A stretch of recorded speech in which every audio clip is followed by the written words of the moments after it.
Salam, selamat kembali ke Bitwise, ilmu muda Anda di galaksi kripto dan jaringan blockchain.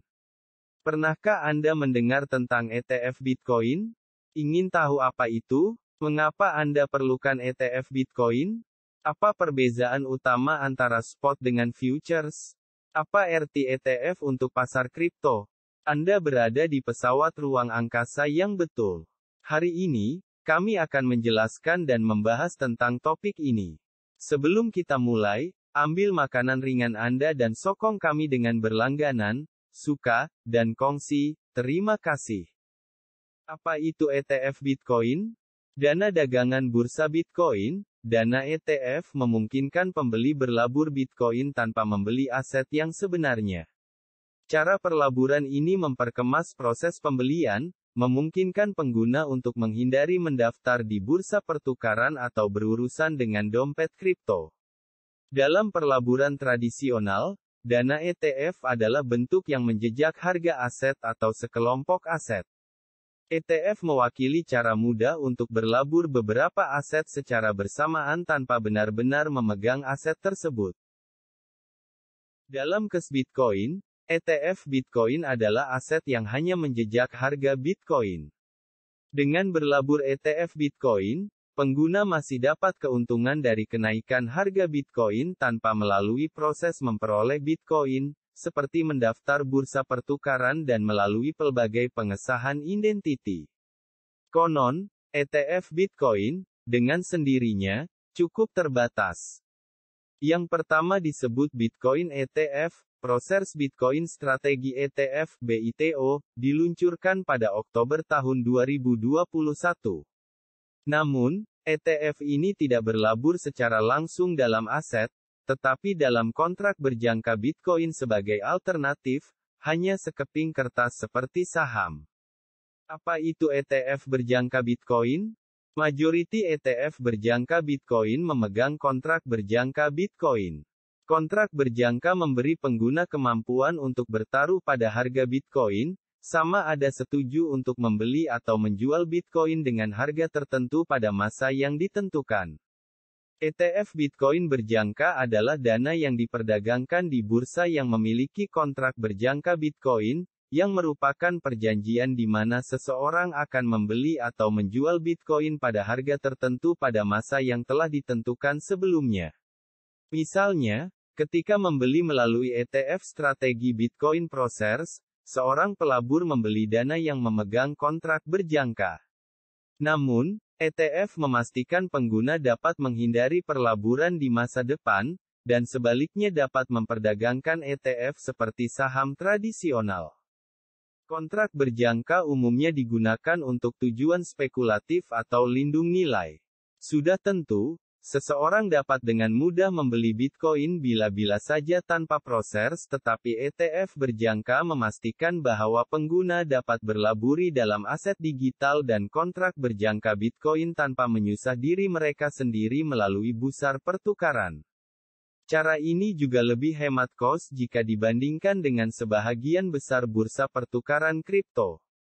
Namun, ETF berjangka tidak melibatkan laburan dalam Bitcoin pada harga pasaran, itulah sebabnya beberapa penggemar mungkin tidak mempertimbangkan penawaran itu sebagai adopsi kripto yang betul-betul.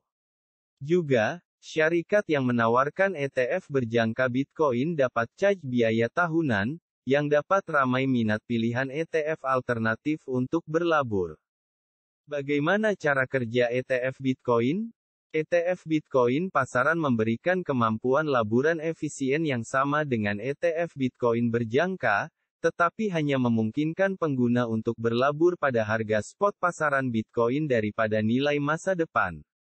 ETF Bitcoin Spot membawa semua manfaat dari ETF berjangka, seperti berlabur Bitcoin tanpa menggunakan bursa pertukaran, membayar lebih sedikit kos biaya daripada bursa pertukaran kripto, dan meringkas proses secara keseluruhan.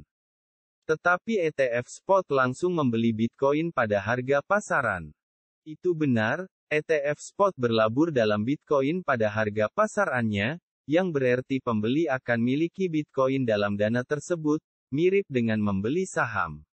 Peminat kripto melihat ETF spot sebagai cara laburan yang lebih sah karena ETF spot melibatkan simpanan Bitcoin. Namun, sampai sekarang, tiada lagi ETF spot Bitcoin yang sebenarnya karena sifat industri baru. Pakar industri kripto seringkali memperjuangkan pihak yang membangunkan ETF spot Bitcoin karena percaya bahwa pasaran akan mengambil serius Bitcoin setelah ETF spot telah diluluskan. Perjuangan untuk ETF spot Bitcoin. ETF spot Bitcoin belum wujud, dengan syarikat kripto mengusulkan berbagai konsep kepada Suruhanjaya Security USSEC selama bertahun-tahun. Namun, beberapa saja telah diluluskan ETF berjangka Bitcoin. Syarikat kripto telah berjuang untuk mendapat halal ETF Bitcoin di Amerika Syarikat bertahun-tahun, tetapi SEC belum lagi meskipun baru-baru ini dua ketua yang dikenali, kripto positif.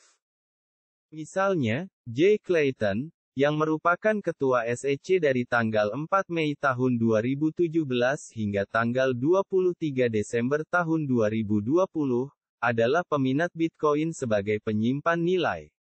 Namun, tidak ada proposal yang dapat yakinkan Clayton bahwa ETF Bitcoin pada masa itu, yang mengatakan, BITO terdaftar di bawah Undang-Undang Perlaburan tahun 1940, yang berarti tidak memerlukan persetujuan eksplisit dari SEC untuk memulai operasi.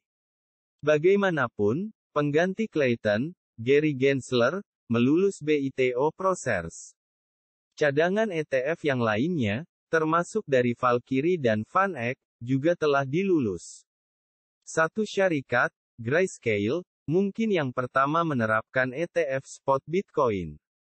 Grayscale, yang memegang satu-satunya Grayscale Bitcoin Trust (GBTC), yang dilulus SEC dan diperdagangkan secara umum, mengajukan ETF spot Bitcoin ke SEC pada tahun 2016.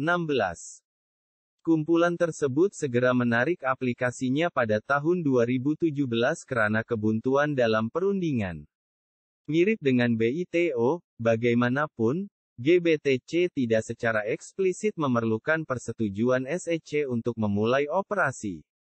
Sebaliknya, GBTC sekarang ditawarkan kepada perlabur terakreditasi, dan saham dapat diperdagangkan secara bebas setelah tempoh pegangan tentu. Pada Maret tahun 2022, Grayscale tetap berkomitmen untuk mengubah GBTC menjadi ETF spot Bitcoin pertama di dunia, bahkan mengancam akan mendakwa SEC jika cobaan terkininya tidak berhasil.